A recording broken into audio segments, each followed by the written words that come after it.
जी नीरज जी, तो सबसे पहले तो मैं एक डिस्क्लोजर दूंगा कि कोई भी स्टॉक या सेक्टर की चर्चा जो हम करेंगे वो कोई रिकमेंडेशन नहीं है बाय या सेल की, क्योंकि एक इंटेंट है किस तरह से हम स्टॉक पिकिंग करते हैं, सेक्टर पिकिंग करते हैं हम्म। उसके बारे में। तो नीरज जी, जैसे आप बहुत अच्छे कुक हैं और मैं देखता हूँ आपकी डिशेस हम्म। आप बहुत बार करते हैं, और खास तौर पे अभय जी उस पर बहुत ही अच्छी कमेंट भी करते हैं, ये भी मैं देखता रहता हूँ। हम्म। तो एक अच्छी डिश बनाने के लिए जैसे बहुत सारे मल्टी इंग्रेडिएंट्स यूज होते हैं, हम्म। और एक राइट सिलेक्शन, राइट क्वांटिटी में हम्म। आप अगर से उस चीज को नहीं डालेंगे तो आपकी पूरी डिश जो है वो बिगड़ सकती है। हम्म। तो मल्टी बैगर के लिए जब हम बात करते हैं तो कोई भी एक वो एक इंडिविजुअल चीज यहाँ पे काम नहीं करती, यहाँ पर पे बहुत सारे फैक्टर्स प्ले करते हैं।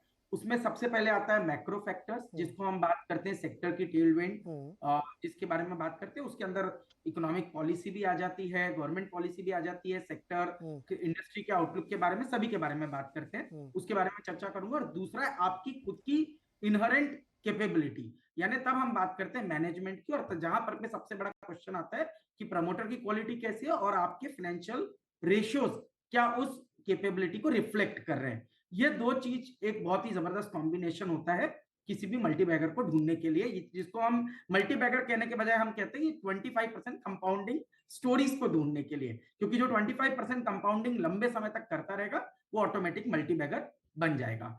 अब इनमें दो कंपोनेंट है, एक है कि आपका अर्निंग का ग्रोथ आना, जो आप ईपीएस की बात कर रहे हैं।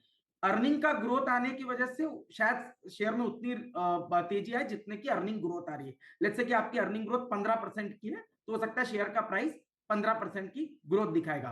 बट उसको 25% या 30% की अगर से ग्रोथ करना है शेयर प्राइस को, तो इसका मतलब है वहां पे पी की री रेटिंग होना एक बहुत जबरदस्त चीज है। तो ये दो चीज के कॉम्बिनेशन, ईपीएस का ग्रोथ अलॉन्ग विथ पी का एक्सपांशन, ये दो चीज जब होती है तब एक जबरदस्त मल्टीबैगर बनता है। इसमें हमने कुछ स्पेशलिटी केमिकल कंपनीज 2016-17 में आइडेंटिफाई की थी, जिनके बारे में हम डिटेल में बात करेंगे।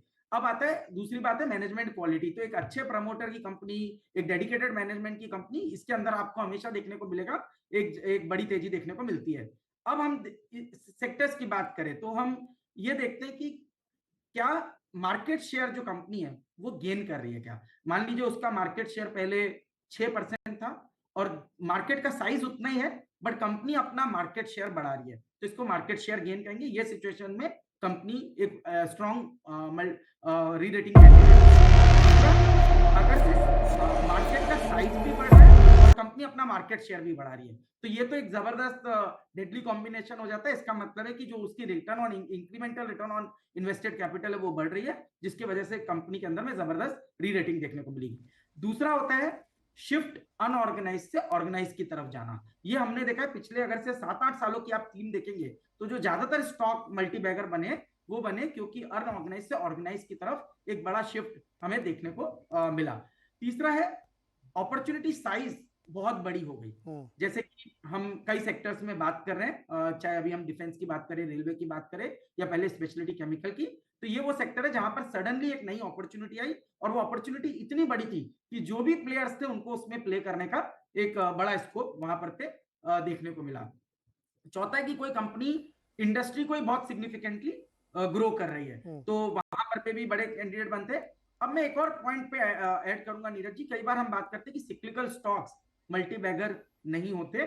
इस पे भी मेरा एक थोड़ा सा हमने स्टडी किया हुआ है काफी। हम्म। तो मेरा मानना है कि सिक्लिकल स्टॉक को राइट टाइम अगर से आप कर सके हम्म। सेक्टर को समझ के, तो सिक्लिकल स्टॉक्स के अंदर में भी बहुत अच्छे मल्टीबैगर्स बनते हैं, और वो कैसे ढूंढे जाते हैं उसके ऊपर भी हम चर्चा शो की बिल्कुल। मतलब शुरुआत में बेसिकली क्या करेंगे। सेक्टर की री रेटिंग हो जाए।